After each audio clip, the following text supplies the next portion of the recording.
So we know the banning of Section 21 is going to go ahead. My prediction is it's going to take 2 to 3 years. We have lots of political uncertainty, obviously, with leaderships and all that. Section 21 will be abolished. How and when it's abolished and what mechanisms need to be put in place has to be stronger grounds for Section 8. Has to be more mandatory grounds. They're going to be bringing in mediation.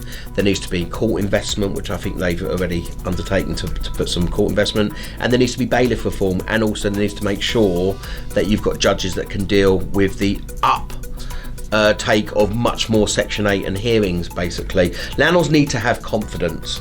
They really do. The advice I give to landlords is don't panic. Landlords are very adaptable, okay?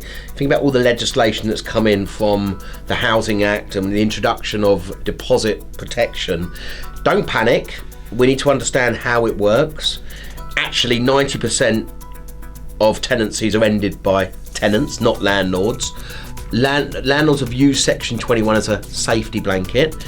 Obviously, it's used at the moment mainly because of rent arrears, landlords selling the property. We had a recent survey at Landlord Action where 26% of landlords had served a Section 21 in the last 12 months because they were selling.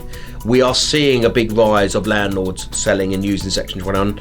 Obviously, the antisocial behaviour is a big issue. Okay, landlords moving back into the property. So we need to make sure that landlords can still gain possession of their properties. My prediction is, knowing the landlord world, is that when the ban is put in place and the final date is put in place, there is a law that currently states that, and which actually I recommended under the Deregulation Act, is that a Section 21 has a 6-month lifespan. I do predict that landlords will be looking at serving Section 21s, but let's remember, if you've got a great tenant, the tenant's looking to stay in the property, paying the rent on time, why would a landlord need to evict a tenant? Been running Landlord Action for 22 years. We're the busiest we've ever been. I do predict that in 2023 we'll be even busier with the cost of living crisis kicking in.